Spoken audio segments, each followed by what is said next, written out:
Bueno, buenas noches. ¿Me escuchan? Sí, se te escucha perfecto. Sí, Bueno, perfecto. bueno, el tema que vamos a tratar el día de hoy es enfermedad pulmonar obstructiva crónica. La presentación está a cargo del grupo 4. Los expositores son mi compañera Silvia Rueda, estudiante de 10º semestre, y pues yo, Laura Neuta, interna de 12 semestre.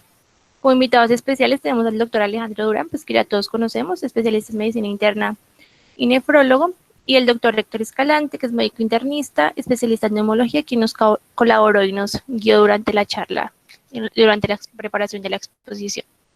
Entonces, los temas que vamos a abordar, vamos a iniciar con un caso clínico, la definición, epidemiología, algunos factores de riesgo, la patofisiopatología, el abordaje, diagnóstico, tratamiento, pronóstico y finalmente las exacerbaciones. Entonces nosotros como actividad planteamos una integración clínico-patológica. Entonces lo que les proponemos es iniciar con un caso clínico y a medida que se va desarrollando la exposición, ustedes pues vamos a encontrar unas preguntas que ustedes van a ir desarrollando a la par pues con el desarrollo del tema.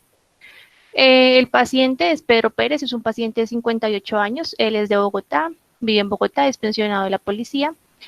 Consulta porque tiene dificultad para respirar, acude traído en ambulancia por un cuadro clínico de 3 horas de evolución, de 3 días de evolución, perdón, consistente en picos febriles cuantificados en 39, último ayer a las 15:00, manejados con acetaminofén, asociado a exacerbación de tos que aumentó de expectoración y color blanquecino, refiere a 2 episodios similares a este en el último año, como antecedentes tiene patológicos, sufre insuficiencia cardíaca congestiva con una FEBI conservada, hipertensión arterial, familiares de la madre falleció de cáncer de páncreas, farmacológicos toma losartán, verapamilo y furosemida, tóxicos es fumador por más de 40 años de más o menos 2 a 3 cajetillas al día hasta hace 15 días y niega hospitalizaciones. Entonces, entrando en tema, que es la enfermedad pulmonar obstructiva crónica. Entonces, según las últimas guías de Gold, es una enfermedad común, prevenible y tratable, caracterizada por síntomas respiratorios y limitación del flujo del aire, debido a anormalidades de las vías aéreas y o pulmones, secundarias a la exposición de partículas tóxicas o gases y por influencia de factores propios del huésped que conllevan a la función anormal del pulmón. Entonces, como sabemos, perdón, pongo el puntero, ya. La base de la fisiopatología, como vamos a ver más adelante, es una inflamación crónica. Esta inflamación crónica va a llevar a una limitación crónica del flujo aéreo, desarrollando una bronquiolitis obstructiva, una pérdida de las uniones interalveolares con una disminución de la capacidad de retroceso elástico del pulmón, pudiendo desarrollar un enfisema pulmonar. ¿Qué tienen estas guías? Que ellos sacan de la definición de EPOC la bronquitis crónica y el enfisema, porque dicen que estos dos no siempre se presentan en todos los pacientes, y además de esto es solamente una de las muchas anormalidades estructurales que pueden presentar estos pacientes. ¿Cuál es la importancia de conocer esta patología? Primero, que es una enfermedad prevenible y los médicos generales pueden generar un impacto positivo en la disminución de los casos. Segundo, las altas tasas de mortalidad. Tercero, la morbilidad, discapacidad y el deterioro de la calidad de vida de los pacientes que sufren de esta. Y finalmente, los altos costos al sistema de salud. Entonces, en relación a la prevalencia, hablar de prevalencia en EPOC, hay que tener en cuenta 2 cosas. Primero, la edad de los pacientes, porque como sabemos, a mayor edad pues hay un deterioro más marcado de la función pulmonar. Y segundo, los factores de riesgo asociados. Como sabemos, el cigarrillo es el principal factor de riesgo asociado al desarrollo del EPOC. Sin embargo, 1 de cada 4 estadounidenses con EPOC nunca fumó cigarrillo. Y de los pacientes que sí fumaron, 8 de cada 10 muertes son relacionadas con esta. Es por eso que la mayoría de los estudios toman en cuenta este factor exposicional para hablar de prevalencia. Les traemos 2 revisiones sistemáticas pues importantes, una del Global Burden of COPD. Ella lo que hace básicamente es que toman unos estudios entre 1990 y el 2004 y a grandes rasgos lo que encontraron es que se encontró la prevalencia era mayor en fumadores y en exfumadores que en no fumadores, en mayores de 40 años que en menores de 40 años y en hombres que en mujeres. Para el año 2017 se publicó también otra revisión sistemática que evaluó la prevalencia y el costo al sistema atribuible a las enfermedades respiratorias, y ellos lo que evidenciaron es que el 45 millones de personas vivían con una afección respiratoria crónica, de la cual el EPOC representó el 50% de la prevalencia, era mayor en países de altos ingresos y era mayor en hombres que en mujeres. Que es importante tener en cuenta que el perfil de los pacientes con EPOC ha venido cambiando. Anteriormente pensábamos que los pacientes con EPOC eran esos ancianitos que habían fumado por mucho tiempo, o las mujeres que habían cocinado con leña también por mucho tiempo. El hecho de que la exposición a biomasa haya aumentado y el consumo de tabaco, pues en edades más jóvenes, por decirlo así, también se ha incrementado, pues cambia un poquito el prototipo y asociado a otros factores de riesgo que vamos a ver más adelante que no son exposicionales. En relación a la morbimortalidad, es la causa más común de muertes atribuibles a enfermedades respiratorias crónicas, es la cuarta causa de muerte a nivel mundial, se estima que para este año se convierte en la tercera causa.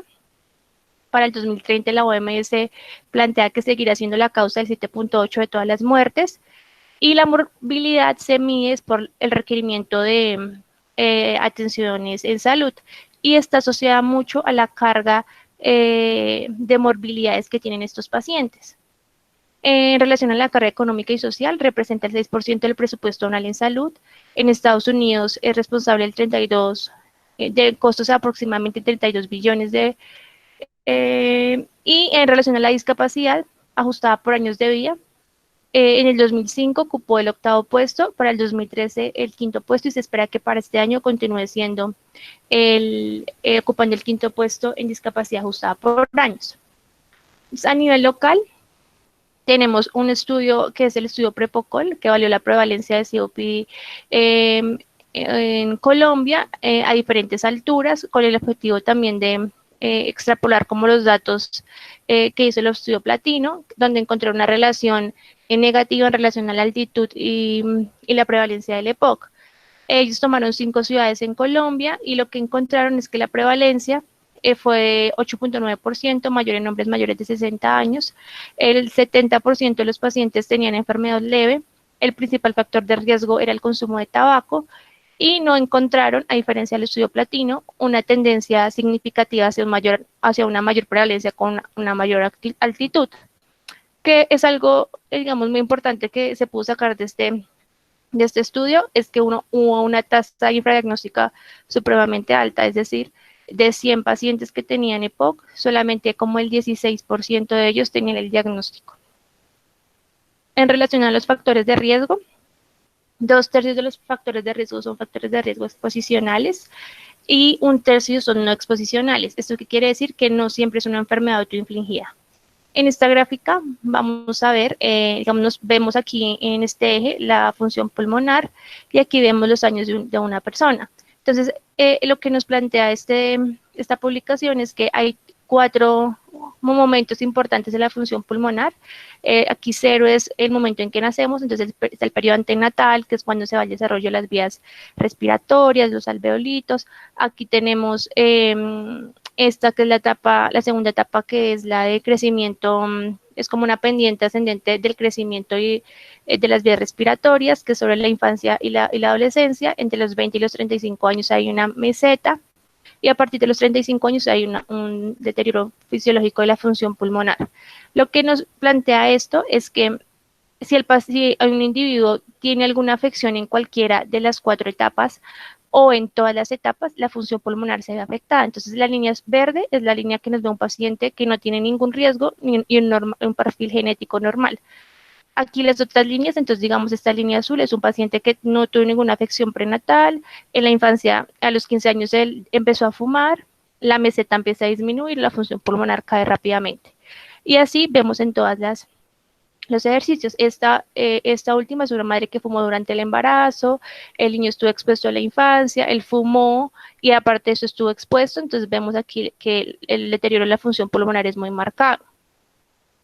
Entonces, ¿qué hay que tener en cuenta? Primero, los factores del huésped. los antecedentes familiares de POC, los antecedentes familiares de asma o atopía, la constitución genética, digamos que tengo un déficit de alfa-1 antitripsina, como vamos a ver más adelante, una hiperreactividad bronquial o una atopía, los factores perinatales. ¿Por qué es importante? Porque en el útero, un evento en el útero puede producir una adaptación inmediata a alteraciones en la gestación y esto puede predisponer al feto al desarrollo de algunas enfermedades metabólicas o respiratorias. Entonces está el tabaquismo materno, la exposición materna a contaminación ambiental, el parto pretérmino y el bajo peso a nacer por el desarrollo pulmonar, factores de la infancia como infecciones del tracto respiratorio, contaminación ambiental, obesidad, desarrollo nutricional y asma infantil, y finalmente factores en la adultez, generalmente factores exposicionales, que se ha visto que una persona que, digamos, tiene una desventaja en la infancia, dado por asma materna o paterna o asma infantil o que haya tenido tabaquismo materno o infecciones respiratorias, el riesgo de esas personas a desarrollar EPOC es casi igual a una exposición de tabaco. Bueno, ya para entrar a hablar sobre la patogénesis, entonces traemos a colación este diagrama, que es prácticamente reunir lo que mi compañera acaba de decir. Entonces, en el círculo externo tenemos entonces la relación que existe entre los factores de riesgo con las comorbilidades asociadas a la parte del EPOC. Entonces, el círculo externo va a representar esos factores de riesgo, como lo es la inactividad física, la inflamación crónica, la presencia de agentes oxidantes, principalmente lo que es el tabaco, así como también las partículas oxidantes que existen en el medio ambiente, la edad, principalmente que se presenta en mayores de 40 años, y los eventos tempranos de la vida, como lo es, por ejemplo, el tabaquismo materno. En el ciclo más interno vemos entonces la presencia de las comorbilidades. Entonces ahí vemos, por ejemplo, enfermedades como la osteoporosis o las enfermedades cardiovasculares, que estas, cuando un paciente presenta esta enfermedad, este tipo de enfermedades, no solamente va a generar que haya una mayor morbimortalidad para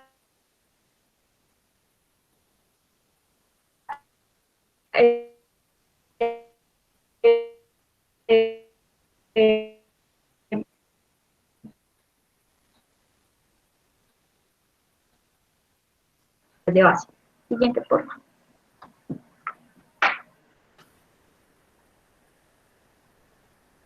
Bueno, entonces aquí tenemos, para hablar un poco sobre la fisiopatología, tenemos entonces esos agentes oxidantes que veníamos hablando, cuando se unen a la susceptibilidad genética del paciente o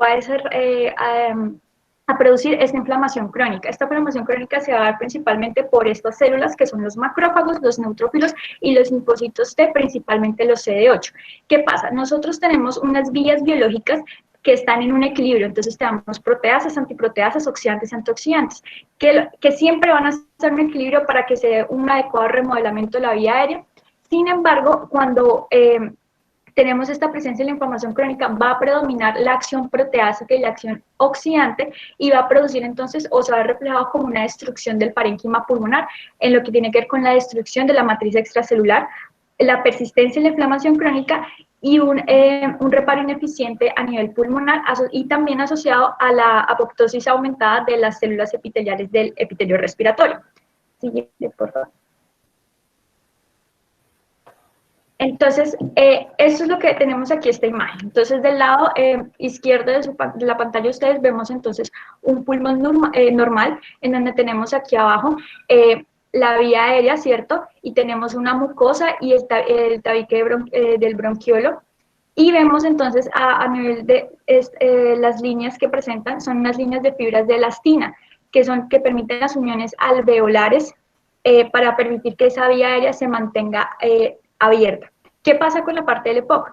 Entonces, esto, puedes darle siguiente, por favor. Vamos a tener la inflamación crónica persistente. Esta inflamación crónica persistente va a producir que haya un aumento de células a nivel de la mucosa, que son las que tenemos acá del lado izquierdo, en la imagen de abajo, y va a generar que la mucosa se inflame y va a llevar a la destrucción del parénquima. Entonces va a generar esta inflamación crónica, o ¿qué va a hacer el cuerpo? Va a producir un remodelamiento de la vía aérea. Ese remodelamiento de la vía aérea se va a ver en tres cosas. La primera va a ser entonces el aumento de la hipertrofia de las glándulas, el aumento de la hiperplasia de las células caliciformes y una fibrosis de la pared bronquiolar.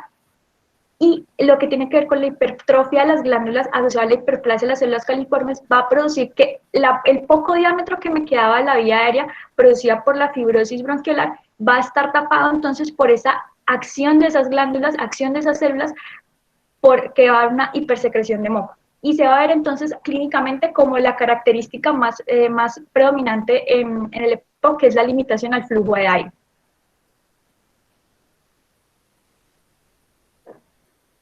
Entonces, aquí lo que tenemos es un diagrama resumiendo lo que acabo de decir. Tenemos un defecto patológico que puede ser uno a nivel de la pared alveolar y lo otro es a nivel respiratoria. Cuando el defecto patológico es de la vía respiratoria, se va a producir la bronquitis crónica, que está dado principalmente por la hipersecreción de moco. Y el daño que se va a producir va a ser un daño secundario al intercambio gaseoso. A diferencia de que cuando hay un daño a nivel de la pared alveolar, cuando el defecto es a nivel de la pared alveolar, se va a ver como un enfisema y se va a producir por la ampliación de los espacios aéreos distales, y el daño al intercambio gaseoso va a ser de tipo primario. Bueno, entonces recordando aquí que el enfisema se ve por la destrucción del parénquima pulmonar, que es lo que estábamos diciendo. Cuando tenemos estos, normalmente nosotros tenemos ante los oxidantes que existen tanto por la polución ambiental asociado al humo del cigarrillo, tenemos unas defensas pulmonares que son los antioxidantes. Pero ¿qué pasa? Cuando estas agresiones pulmonares, como en el caso del EPOC, son mayores y las defensas pulmonares no tienen cómo eliminarlas, va a haber un daño a la fibra de elastina de colágeno, se va a producir o esa persistencia a la inflamación crónica y va a producir el daño al parénquima pulmonar, llevando entonces al enfisema. ¿Cómo lo vamos a ver? Como la destrucción de las unidades respiratorias terminales, la pérdida del lecho alveolar capilar y la pérdida de las estructuras del soporte del pulmón, incluido principalmente el tejido conectivo, que es lo que tiene la elastina. Y luego tenemos otra forma que viene siendo la bronquitis crónica. La bronquitis crónica se va a dar principalmente secundaria a esa inflamación crónica, va a haber la hiperplasia de las glándulas, va a haber la hiperplasia de las células caliciformes. Esto va a llevar a una destrucción de los cilios del epitelio respiratorio, va a llevar a una metaplasia epidermoide y esto va a provocar que haya una fibrosis de la pared bronquial y se va a ver entonces limitada el diámetro de la vía aérea. Entonces, ¿cómo debemos abordar al paciente que tiene EPOC? Entonces, primero, tener una alta sospecha clínica. Entonces, ¿cómo tenemos esa alta sospecha clínica? Principalmente es con la anamnesis. Sigue, por favor.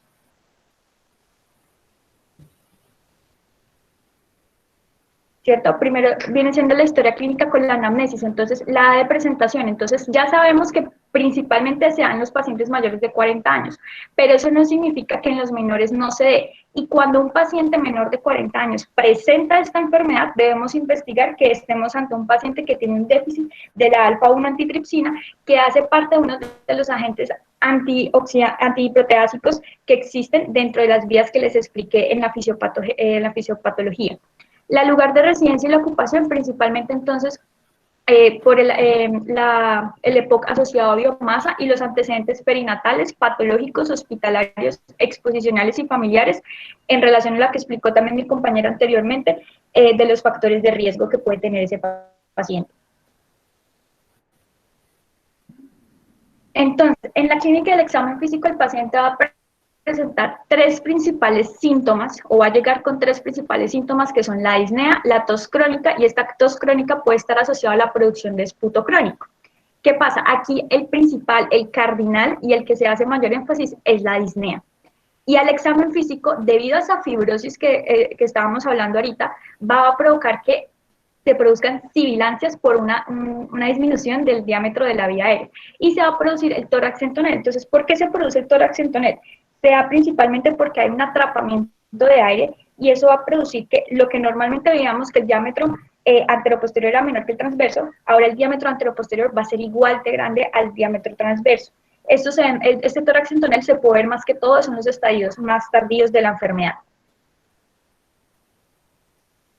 Ahora, aquí es muy importante aclarar que el EPOC es un diagnóstico de exclusión. Entonces, yo principalmente lo que tengo que hacer entonces es descartar esos diagnósticos diferenciales. ¿Y cómo lo hago? ¿Cómo abordo ese paciente con las ayudas diagnósticas? Entonces, lo principalmente que siempre pedimos a un paciente va a ser el hemograma. Entonces, el hemograma, ¿con qué fin se va a pedir? Entonces, se va a pedir para poder evaluar el recuento de eosinófilos en sangre, ya que este recuento me va a poder determinar la capacidad de actuar, o este recuento me va a poder determinar, sí, la capacidad de actuar como un biomarcador para identificar a los pacientes que probablemente ciertos tratamientos, como vamos a hablar un poco más adelante. Y la poliglobulia, ¿con qué fin vamos a buscar esa poliglobulia? Porque normalmente estos pacientes van a presentar una hipoxemia crónica debido a la baja saturación. La radiografía de tórax se utiliza entonces para evaluar los signos de atrapamiento de aire y pedimos gases arteriales. Entonces, nosotros sabemos que existen 5 mecanismos de hipoxemia y es importante, digamos, diferenciar los gases arteriales de un paciente con EPOC versus un paciente que presenta una hipoventilación alto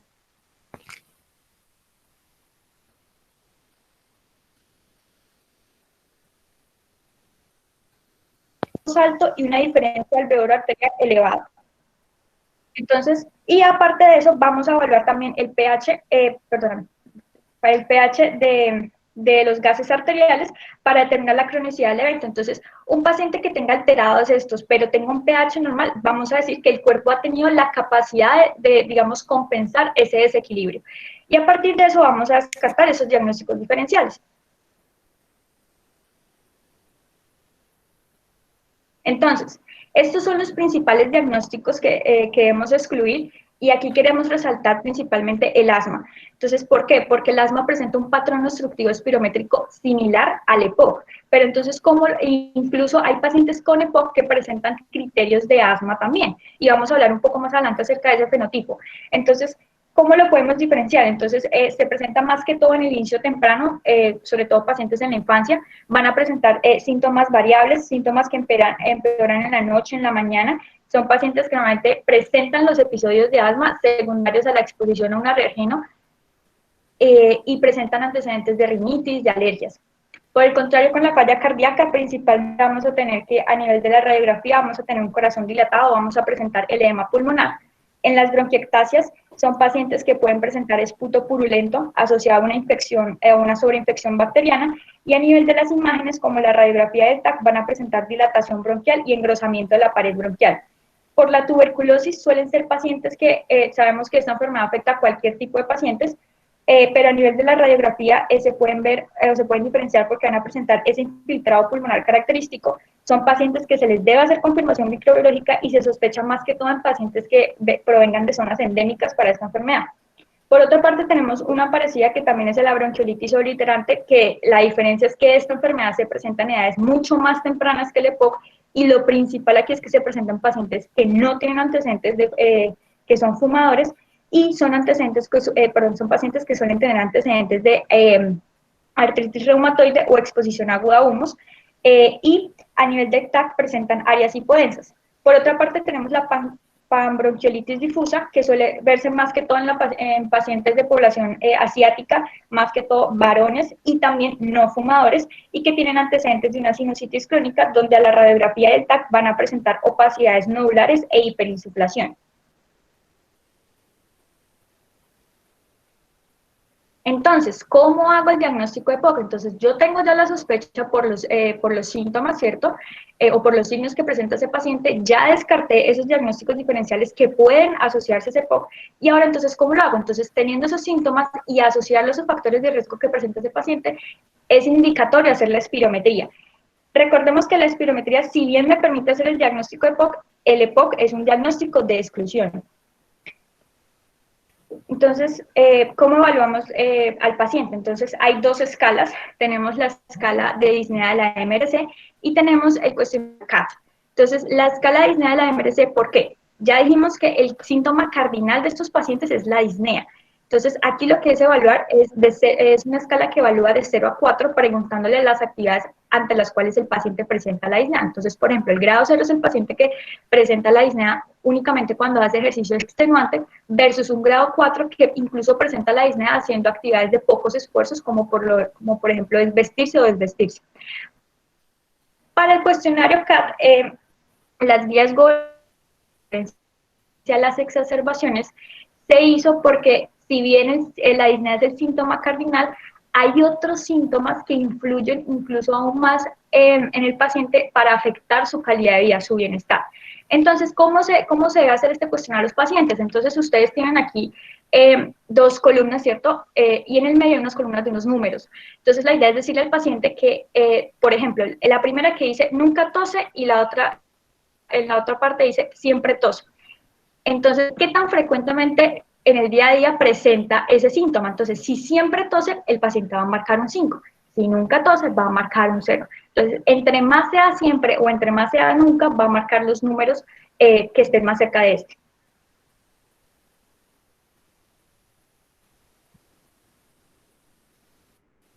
Entonces, ya sabiendo eso, ¿cuál va a ser el MRC de nuestro paciente, del caso inicial, teniendo en cuenta que el paciente refiere que se ahoga subiendo las escaleras del apartamento? Entonces, eso es para que lo vayan resolviendo y al final hacemos entonces el Kahoot, pero es para que lo tengan en cuenta que es uno de los puntos. Entonces, la espirometría es el gold estándar para el diagnóstico del EPOC. Aquí la idea no es explicar toda la parte de la espirometría, sino simplemente enfocado a esto y principalmente el patrón obstructivo porque es el patrón que se presenta en el EPOC. Entonces, hay 3 valores que debemos evaluar en la espirometría que son esos que están en esa tablita gris, que son el cociente del BEF1 del volumen expiratorio forzado en el primer segundo y la capacidad vital forzada. El otro es el volumen expiratorio forzado en el primer segundo y el otro es la capacidad vital forzada. Entonces, al yo tener o estar enfrente de una espirometría, tengo que evaluar ese cociente, el cociente BEF1, capacidad vital forzada. Si ese cociente está menor de 70, yo voy a decir que ese paciente tiene un patrón obstructivo. Y a partir de ahí voy a cuantificar la obstrucción del BEF1. Entonces, ¿cómo la voy a cuantificar? Puedes seguir a la siguiente, por favor. Dale otra. Entonces, esa tablita que aparece ahí, no, atrás, por favor.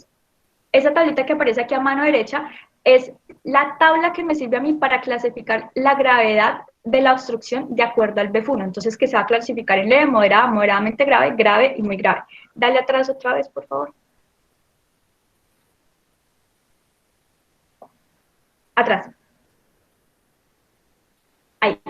Entonces, una vez yo clasifico esa obstrucción de acuerdo al BEF1, voy a determinar si la capacidad vital forzada, si ese valor de la capacidad vital forzada es menor de su límite normal. Si no es menor de su límite normal, decimos que estamos ante un patrón puro. Si por el contrario sí es menor de su límite normal, entonces debemos preguntarnos si podemos llegar a conocer la capacidad pulmonar total. Entonces, ¿por qué sí? Porque la espirometría no nos da el volumen, la capacidad pulmonar total, porque recordemos que ella no logra medir el volumen residual. Si llegamos a conocerla, entonces debemos preguntarnos si está menor del límite normal, y si no es así, podemos estar ante un patrón mixto o un patrón obstructivo con pseudoobstrucción, o si sí, podemos decir que estamos ante un patrón mixto. ¿Sigue? Entonces, esta es la curva espirométrica que vamos a ver. En el eje de las Y vamos a tener entonces el flujo y en el eje de las X vamos a tener el volumen. La línea punteada que ustedes ven ahí es la curva, la parte de arriba, la curva de arriba es la curva expiratoria y la curva de abajo es la curva inspiratoria. Y las líneas punteadas corresponden a la curva normal. Entonces, en un paciente que presenta un patrón obstructivo, estamos ante un paciente con EPOC, aquí lo principal es diferenciar en la curva espirométrica ese descenso que tiene, porque ese descenso ante un patrón obstructivo se va a caracterizar porque va a ser una curva cóncava. Y la curva de inspiración va a ser una curva, si bien menor, no va a ser tan disminuida versus un patrón restrictivo que la curva inspiratoria va a estar supremamente pequeña.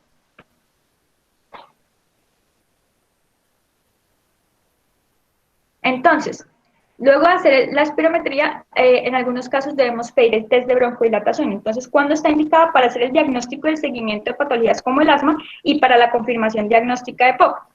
Entonces, ¿cómo yo sé si el test de broncodilatador es positivo o no?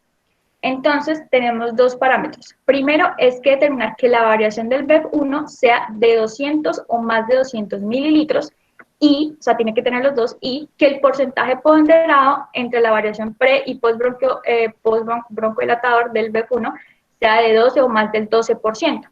Entonces, por ejemplo, el ejemplo que tenemos acá, Miremos acá que la segunda columna que dice BEF1 está en litros, ¿cierto? Y en la primera sale pre 3.43 litros y la penúltima sale 4.53 litros. Entonces, ese 3.43 litros es el valor real BEF1 de ese paciente pre-broncodilatador en la espirometría que hizo al broncodilatador.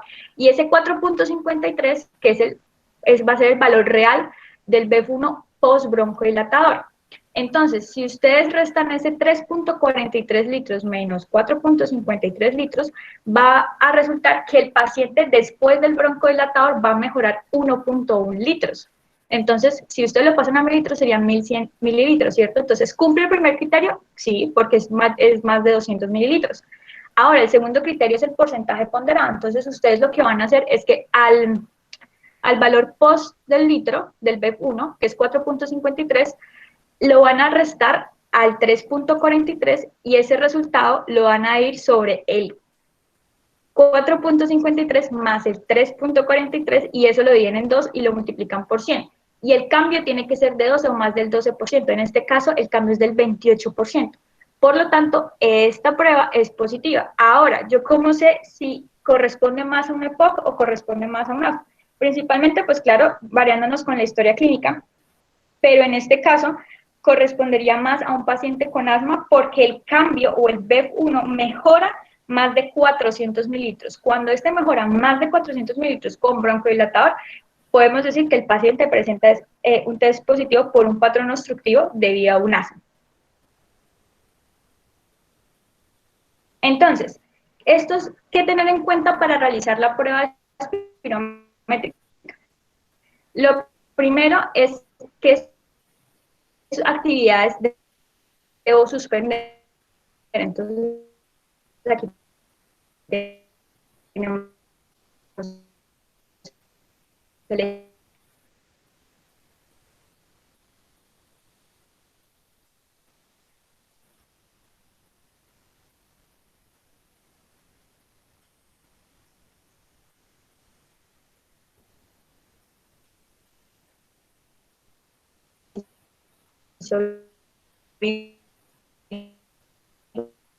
grosso, el fumar, el ingerir comida abundante. No puede hacer esto minutos antes de la prueba, porque eso significa... Hola, ¿ya me escuchan? Sí, ya te escuchamos. Listo, puedes darle... ¿Dónde me quedas? Que no sé, se cayó el internet. Creo que repite la diapo. Listo, entonces, estas son las características, las cosas que debemos tener en cuenta para decirle al paciente de qué tiene que suspender antes de realizar la prueba de espirometría. Entonces, tenemos que están las actividades como el ejercicio vigoroso, fumar, ingerir comida abundante, los estimulantes del sistema nervioso como la cafeína o depresores como el consumo de alcohol o pacientes que consumen benzodiazepinas. Entonces, esto es para decirle al paciente, por ejemplo, si el paciente fuma, entonces le decimos mínimo antes de la prueba espirométrica, usted no puede fumar en la última hora, sino el resultado de esa prueba se va a ver alterado, ya sea porque aumente o disminuye. Dale siguiente, por favor. Y lo otro que tenemos es los pacientes que tienen broncodilatadores. Entonces, por ejemplo, tanto los broncodilatadores de acción corta como el salbutamol y la terbutalina deben suspenderse mínimo 6 horas antes de la prueba. Los broncodilatadores de acción anticolinérgicos de acción corta deben suspenderse mínimo 6 horas, pero por ejemplo los broncodilatadores de acción larga deben suspenderse por más tiempo porque la acción es mucho más larga, entonces mínimo admisible 12 horas, lo ideal sería que fuera un día antes, pero entonces en algunos casos no se puede. Y por ejemplo tenemos entonces los anticolinérgicos de acción larga, entonces van a depender, por ejemplo, el bromuro de glicopirronio debe suspenderse mínimo admisible un día antes, al menos o lo ideal sería menos de 36 horas. Estas son tablas que tenemos que tener en cuenta para decirle al paciente, y dependiendo, digamos, de la anamnesis que yo haga, los antecedentes y todo eso, yo tengo que decirle al paciente, listo, usted tiene estos medicamentos, o usted realiza estas actividades, o usted fuma, entonces el día de la prueba, o minutos antes, o horas antes, dependiendo de qué es lo que le va a suspender, yo tengo que informarle, porque si no, cuando me llegue la espirometría, yo puedo decir, no, estoy ante un patrón obstructivo, y resulta que el paciente era que, por ejemplo, fumó 30 minutos antes y tocaba suspenderlo 1 hora antes de la espirometría. Siguiente, por favor.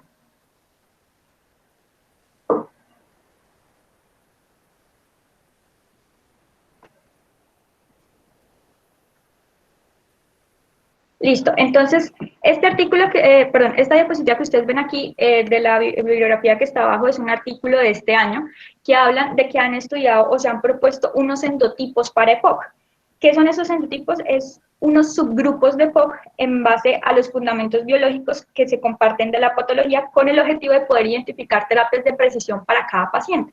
Entonces, es un artículo muy corto que habla de dos endotipos muy concretos, que son el asociado a biomasa y el asociado a tuberculosis. Entonces, biomasa tenemos, por ejemplo, los pacientes, no sé, que están expuestos a sustancias oxidantes, las personas que cocinan con leña, etcétera. Estos pacientes se caracterizan porque, a diferencia de los pacientes que son, el EPOC es producido por los oxidantes del tabaco, tienen un aumento de tos y expectoración al cuestionario de los síntomas respiratorios. Se caracterizan porque tienen tasas más altas de reversibilidad e hiperreactividad de los bronquiodilatadores, lo que significa que tienen un grado elevado de inflamación de las vías respiratorias. Y aparte de eso, la exposición a biomasa va a resultar en procesos de inflamación y regulación de la inmunidad innata con unos niveles circulantes mucho más elevados de interleuquina 4 e interleuquina 10, a diferencia de los pacientes que el EPOC es producido por el tabaco. El otro lado tenemos entonces el EPOC asociado a tuberculosis. Se caracteriza entonces porque ellos van a tener un patrón de espirometría de tipo restrictivo sin respuesta broncodilatador.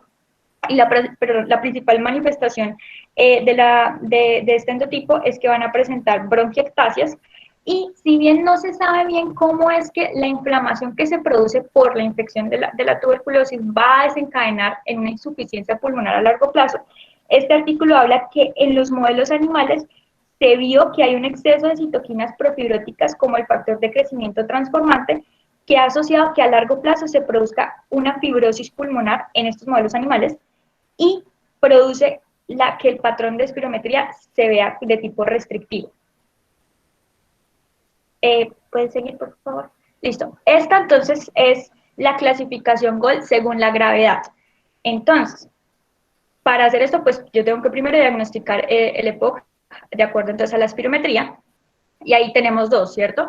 Que es el GOLD 1, 2, 3, 4 y el GOLD A, B, C y D. Entonces, el GOLD 1, 2, 3 y 4 está dado según el valor del predicho del BEP1. Entonces, un GOLD 1 es cuando tiene un valor de predicho del BEP1 mayor de 80 o más, un GOLD 2 es entre 50 y 79, y un GOLD 3 es entre 30 y 49, y un GOLD 4 es cuando tiene menos del 30% del predicho del BEP1.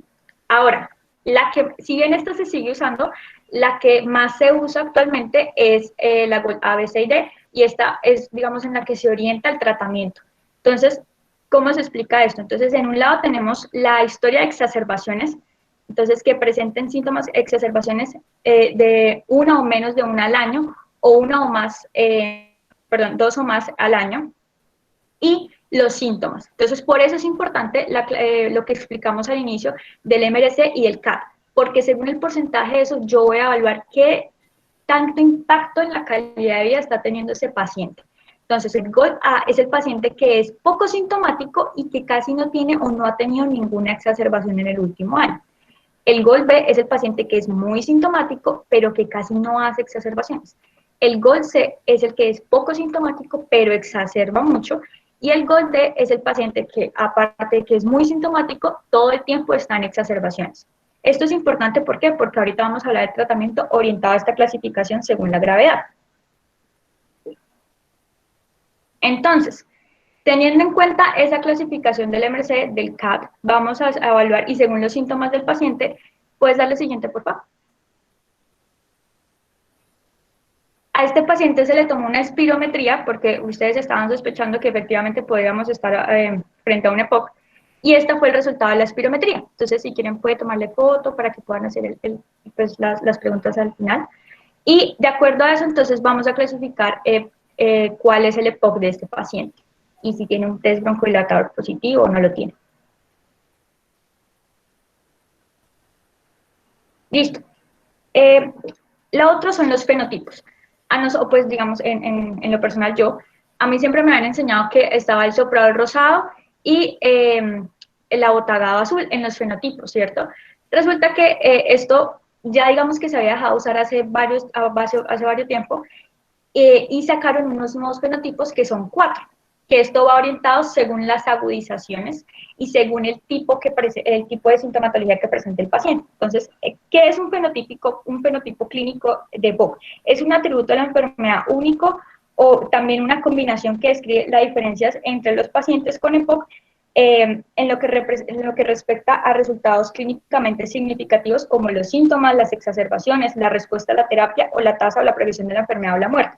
Entonces, ¿para qué es importante saber qué fenotipo tiene un paciente? Pues para saber, porque digamos, un paciente que tenga un EPOC con un asma, que es el fenotipo mixto, va a ser muy diferente la respuesta al tratamiento o el tratamiento que yo le voy a dar, por ejemplo, frente a un paciente que tiene un EPOC con un fenotipo no agudizador, va a ser diferente, va a variar. Entonces, el fenotipo no agudizador es el paciente que presenta como máximo un episodio de agudización moderada el año previo, mientras que, por ejemplo, el fenotipo mixto que tenemos ahí es el paciente que presenta asma y EPOC, también se llama así, o asma-EPOC overlap. Es el paciente de EPOC que cumple criterios diagnósticos de asma o que presenta rasgos considerados asmáticos como una prueba broncodilatadora positiva o una eosinofilia en sangre periférica mayor de 300 células por milímetro cúbico. Estos pacientes se caracterizan porque son pacientes mayores y que tienen una respuesta mejorada a los corticosteroides. El agudizador con enfisema es el paciente con EPOC que presenta en el año previo 2 o más agudizaciones moderadas o una agudización grave que precise un ingreso hospitalario y se caracterizan porque este grupo tiene mayor riesgo de hospitalización y de mortalidad. Frente, por ejemplo, al agudizador con bronquitis crónica, que es pacientes que tienen tos con expectoración al menos 3 meses al año en 2 años consecutivos.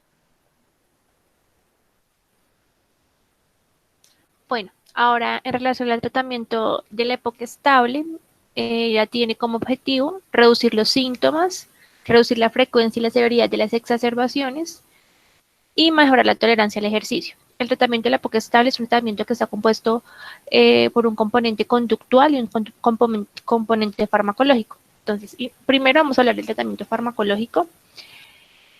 Algunos de los grupos de medicamentos que tenemos son los beta-2 agonistas, que ya la mayoría de nosotros conocemos. Tenemos de corta acción y de larga acción. Tenemos los anticolinérgicos, también de corta acción y de larga acción.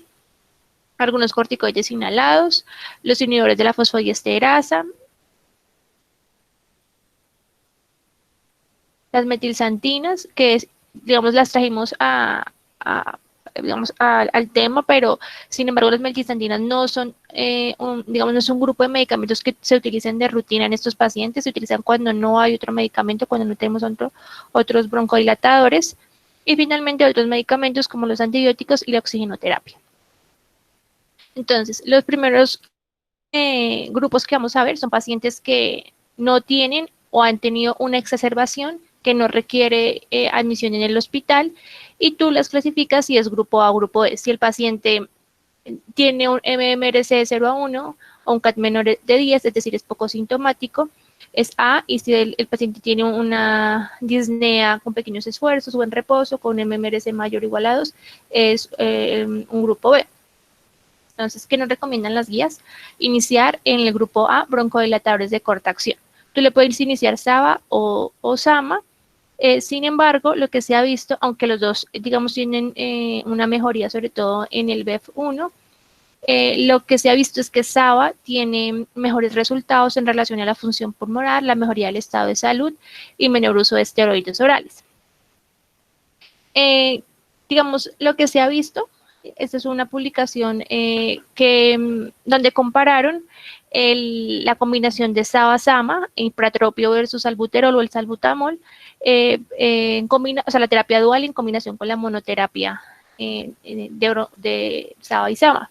Entonces, lo que ellos vieron es que los pacientes que tenían terapia dual tenían una mejor respuesta en relación a la función pulmonar, y el sumar estos dos medicamentos, estos dos broncodilatadores, aumentaban la broncodilatación de 20 a 40 veces que la monoterapia. Ellos lo que recomiendan es que si tú le inicias un broncodilatador de corta acción, es preferible adicionarle otro que llevar uno a dosis tope. En el grupo B, entonces, como son pacientes que son mucho más sintomáticos en el tiempo, uno le debe iniciar broncodilatadores de larga acción, LAMA o LABA. Los dos también tienen muchos efectos en relación a la disminución de la tasa de exacerbaciones, mejoría de la sintomatología. Sin embargo, se ha visto que el LAMA tiene mayor respuesta en relación a la reducción de presentación de exacerbaciones y menor requerimiento de hospitalización. Este metaanálisis, esa revisión sistemática, compararon lo mismo que el estudio, que la publicación anterior, la terapia dual versus la terapia, la monoterapia, y lo que encontraron es que hubo aumento en relación a la mejoría de los síntomas y disminución de la estancia hospitalaria en la terapia dual. Ellos recomiendan lo mismo, es preferible sumar otro medicamento que llevar el medicamento de dosis tope. En los pacientes del grupo C y el grupo D son pacientes que son exacerbadores, o tienen 2 o más exacerbaciones, o tiene una que ha requerido hospitalización. Igual que el grupo anterior, lo clasificamos según las sintomatologías, 0,1 en el MRC o menos de 10 en el CAT, o mayor o igual a 2 en la MRC y mayor o igual a 10 en el CAT. ¿Qué es lo diferente que ocurre en estos grupos exacerbadores? Es que aparece un nuevo grupo de medicamentos que son los corticosteroides. Cuando están indicados estos medicamentos, primero, como dijimos, si tiene historia de exacerbaciones y si tiene un conteo de eosinófilos alto, por encima de 300 células por picolitro.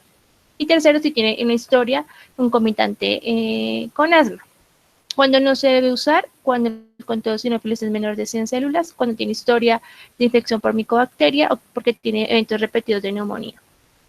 ¿Qué es lo bueno de esto? Que de este grupo de medicamentos que disminuyen las exacerbaciones, pero aumenta el riesgo de neumonía.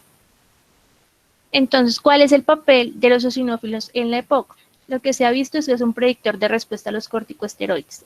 Los primeros investigadores o lo que ellos vieron fue que el recuento de eosinófilos en sangre era un biomarcador destacado de una exacerbación de la EPOC asociada con un recuento elevado de eosinófilos en el esputo y una respuesta positiva a la prednisona. ¿Qué quiere decir esto? Un paciente que exacerba mucho y tiene eosinófilos altos tiene una buena respuesta a los corticosteroides. ¿Por qué se da esto?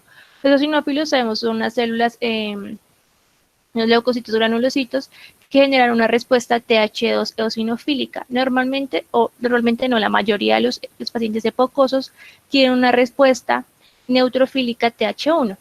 Sin embargo, estos pacientes pues son un fenotipo diferente.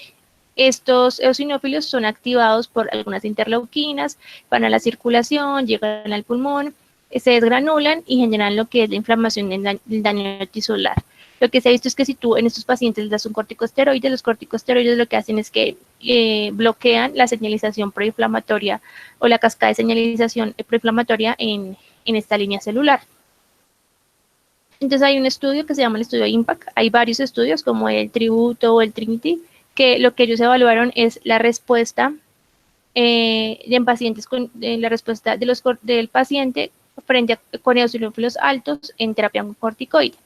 Y este estudio lo que planteó es que era comparar si uno le daba corticoide o LABA versus LABA-LAMA, y lo que se encontró era que los pacientes que tenían mayor niveles de eosinófilos pues tenían una menor presentación de exacerbaciones. Y en relación a la terapia triple, que eso generalmente es una terapia que se da en pacientes del grupo D, uno le inicia corticosteroide, LABA-LAMA en comparación con en terapia dual LABA-LAMA, se vio que el resultado era mayor cuando tenían más de 150 células por mililitro. Es decir, en la mayoría de los estudios el resultado se vio por encima de 100 células, o sea, de eosinófilos por mililitro. Es importante destacar que el efecto de los corticosteroides se redujo durante fumadores actuales. ¿Por qué? Porque los pacientes fumadores aumentaban el umbral de eosinófilos en el que los corticoides eran eficientes. Entonces, en el grupo D, como les dijimos, normalmente uno lo inicia en terapia dual, aunque aquí, digamos, las guías dicen que uno puede iniciar con LAMA, pero un paciente que es muy exacerbador y muy sintomático, pues posiblemente una monoterapia no le va a servir. Entonces, uno inicia con 2 opciones, LABA-LAMA o LABA-corticosteroides, ya vimos cuál es el recomendado.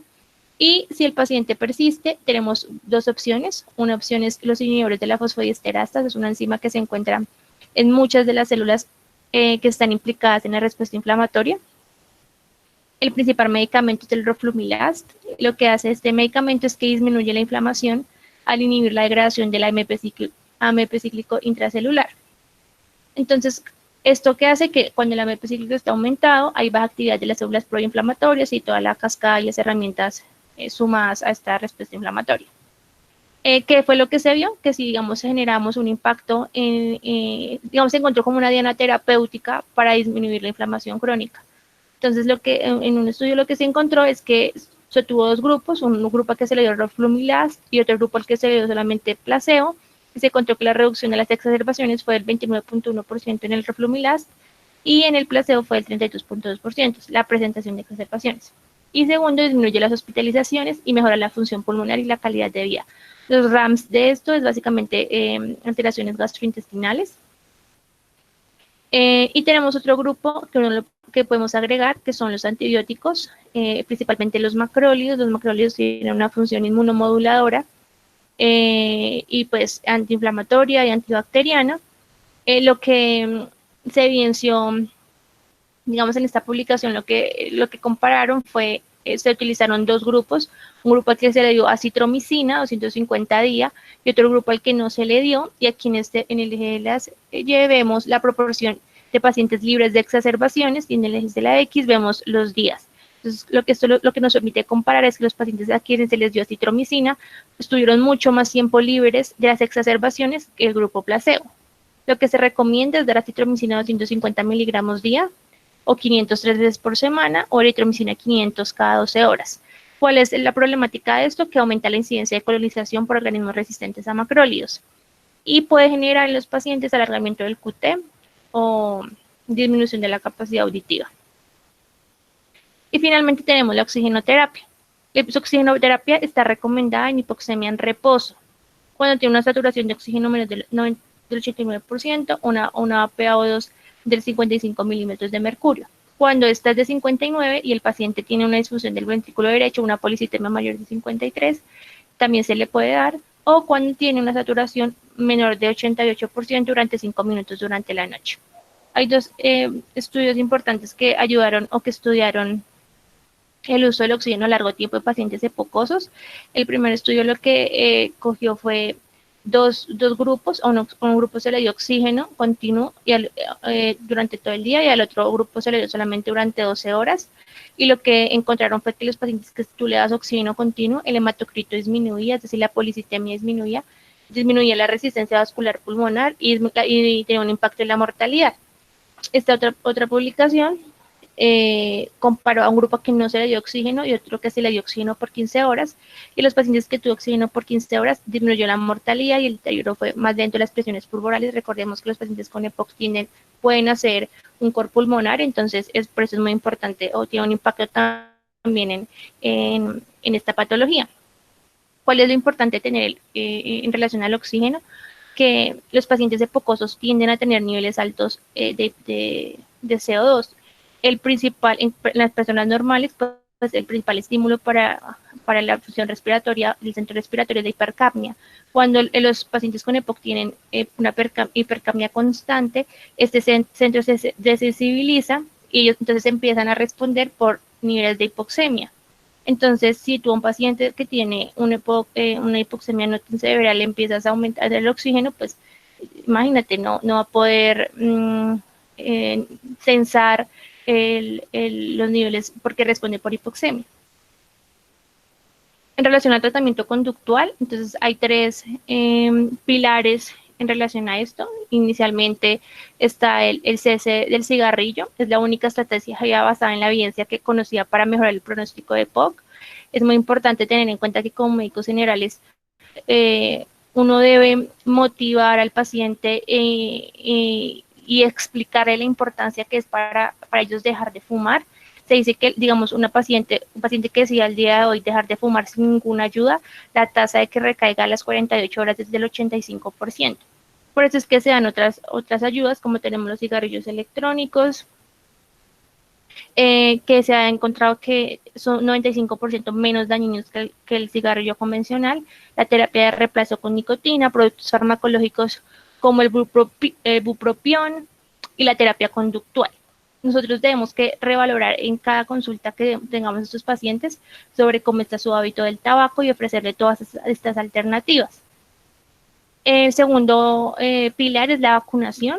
La vacunación es muy importante porque, digamos, las enfermedades bacterianas son el principal desencadenante para las exacerbaciones. Entonces, la vacunación, principalmente por el neumococo y la influenza estacional, pues están indicados en pacientes, sobre todo pacientes mayores de 65 años, porque esos pacientes tienen un riesgo 2.7 veces mayor de tener neumonía y 7.7 veces mayor en pacientes que los pacientes que no tienen comorbilidades. Se ha encontrado que si tú combinas la del neumococo con la influenza, tiene un efecto aditivo en la disminución de posibles exacerbaciones en esta población. Y finalmente la rehabilitación pulmonar y el ejercicio, que pues mejora la disnea, la tolerancia al ejercicio, disminuye la mortalidad, disminuye las tasas de reingreso hospitalario. Ese es el ciclo que debemos evaluar. Siempre que tengamos un paciente hay que verle los síntomas, calcularle la disnea, ver si ha exacerbado o no, porque esto nos va a cambiar el manejo siempre, ver si el paciente tiene una técnica adecuada de utilizar el inhalador, si es adherente o no al tratamiento, hacer mucho énfasis en la terapia no farmacológica y finalmente ajustar, escalonar o desescalonar el manejo según la respuesta del paciente. Entonces, teniendo esto en cuenta, el MMRC, el paciente y la historia clínica de exacerbaciones o no que vemos en el ingreso, ustedes qué manejo le iniciarían al paciente. Hay unos marcadores pronósticos, tenemos el índice de BODE y el índice de BODEX, son unos marcadores que se han demostrado tienen impacto en la mortalidad. Pues no voy a ahondar mucho en esto, pero lo que se ha demostrado que es que a mayor punto, pues aquí tenemos los ítems que tienen en cuenta y a mayor puntuación tiene una tasa de supervivencia pues menor. Digamos, un paciente que tiene una puntuación de 1 a 2 tiene una supervivencia de 82% y uno que tiene 10 y una supervivencia del 25%. En relación a las exacerbaciones, pues una exacerbación es un evento agudo caracterizado por un empeoramiento de los síntomas respiratorios que van más allá de las variaciones normales del día a día y que conducen a un cambio en el tratamiento. El problema de las exacerbaciones es que es el evento más relevante que afecta la mortalidad en los pacientes con EPOC y tiene un alto costo del sistema de salud.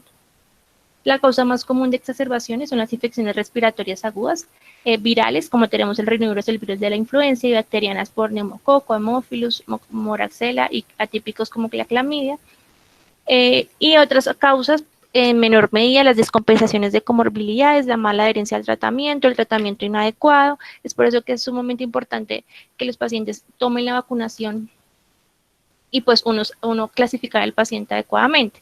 Esto es una imagen que les quisimos traer, mide el BEF1 en porcentaje a los 25 años, pues suponiendo que el paciente lo diagnostican o en esa época o empiezan a medirlo desde este momento de la vida y vemos la vida en años y vemos un paciente con EPOC o un paciente normalmente empieza a tener, como vimos en la gráfica de factores de riesgos, un deterioro de la función pulmonar.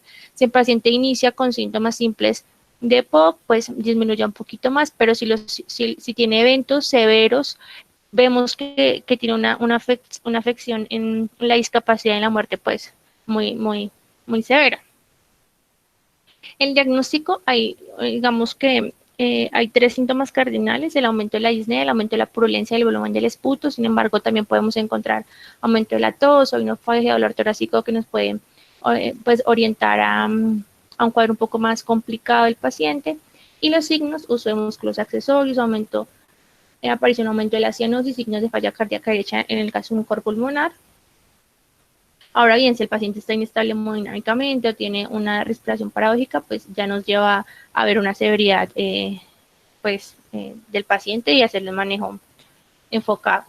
Por pruebas complementarias, entonces todo depende de cómo nos llegue el paciente, qué factores tenga, de qué sufra el paciente. Esto es todo el arsenal de herramientas que nosotros podemos acceder para poder llenarnos como de razones y de pensar cuál es el posible diagnóstico. La clasificación de Antonisen, que creo que es la que todos conocemos, entonces ella lo que mide es el aumento de la disnea, el aumento del volumen del esputo, el aumento de la purulencia. La purulencia es el mayor determinante, se ha demostrado que tiene una sensibilidad del 54%, del 94% y una especificidad del 52% para infecciones bacterianas. Y pues aquí tenemos los tipos, el tipo 1 si tiene 3 síntomas, 2 de los 3 síntomas, o 3 si tiene presencia de uno de los 3 síntomas. Este es un artículo que encontramos que nos pareció como muy importante recalcarles. Es una publicación que lo que nos dice es que las exacerbaciones son como el stroke de los pulmones. Y eso lo que nos dicen es que cada exacerbación genera una pérdida de la función pulmonar, genera una cascada catastrófica, es decir, el paciente, digamos, dice que después de que tú presentes una exacerbación, el riesgo de que vuelvas a exacerbar es mayor y la exacerbación puede ser mucho más severa. Tenemos aquí que es un evento recurrente, que durante el periodo post-exacerbación, los pacientes, digamos, es un tiempo vulnerable para el pulmón, es un asesino, tiene una tasa de mortalidad del 6% a los 90 días y es una emergencia porque tenemos que, digamos, demanda atención médica inmediata. En relación al tratamiento, pues el tratamiento es minimizar el impacto negativo en la exacerbación actual y prevenir el desarrollo de eventos subsecuentes. Digamos que tenemos como los mismos medicamentos anteriores, la única diferencia es que en el grupo de los glucocorticoides podemos hacer uso de glucocorticoides orales. Entonces, el soporte ventilatorio se recomienda dar oxígeno suplementario, el objetivo de saturación es de 88 a 92%. Es clave, digamos, poder diferenciar si la falla es hipercápnica o hipoxémica. En los pacientes con hipercápnica normalmente tienen una hipoxemia leve y corrige con fracciones inspiradas bajas, podemos utilizar una cánula, o la hipoxémica es un paciente que está mucho más ansioso, puede generar una hipoxemia severa, refractaria y difícil de conseguir, entonces uno tiene que ver si el paciente requiere un Venturi o pues, según el estado de cada uno, ¿no? Individualizando el paciente siempre. En relación a los broncodilatadores, entonces, pues los broncodilatadores de corta acción es el tratamiento número 1 para estos pacientes. Recordar que siempre el paciente debe salir con un broncodilatador de larga acción y ver si le vamos a iniciar inhalador o micronebulizaciones. Digamos, no hay ninguna diferencia en ello, lo único que diferencia es el estado, si el paciente puede hacerse los inhaladores. Entonces, si es un paciente que tiene una alteración del estado de conciencia, tiene una demencia, está inconsciente, pues obviamente le iniciamos las micronebulizaciones. En relación a los glucocorticoides, se ha demostrado que mejoran la función pulmonar, la oxigenación y reducen el tiempo de recuperación y hospitalización. Se recomienda 40 miligramos de 5 a 7 días, no más allá de 7 días, porque genera mayor mortalidad, mayor riesgo de neumonía y miopatías. En relación a los antibióticos, pues como les dijimos, el esputo purulento es muy sugestivo de infección bacteriana. La antibioterapia es de 5 a 7 días, hay que tener en cuenta si el paciente ya estuvo expuesto anteriormente a antibióticos o no, depende del patrón de resistencia local, y uno lo puede iniciar oral o IV dependiendo pues de la respuesta del paciente. Y ya.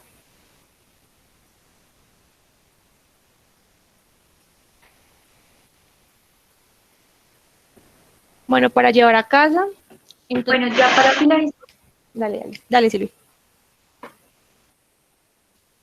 Está bien. Para llevar a casa, entonces, nosotros realizamos este esquema. Es un esquema que utilizamos de base otros esquemas que hay, así como toda la bibliografía que utilizamos. Es simplemente, yo sé que es algo muy sencillo, pero es simplemente para que ustedes puedan tener un orden mental de toda la información que se acaba de ver, porque sabemos que es mucho tiempo, pero es para que ustedes, digamos, tengan esto mentalmente para poderse enfrentar ante un paciente con EPOC. Y ya para concluir, tenemos las conclusiones, que entonces, pues el EPOC es una enfermedad prevenible, que la espirometría debe ser asociada a la clínica y a los factores de riesgo para poder establecer el diagnóstico de este paciente, que el tratamiento debe ser farmacológico y conductual, sin olvidar este último, que la vacunación es una herramienta importante para disminuir las exacerbaciones y que la disminución de estas exacerbaciones va a impactar en la mortalidad de los pacientes. Y ya. Gracias.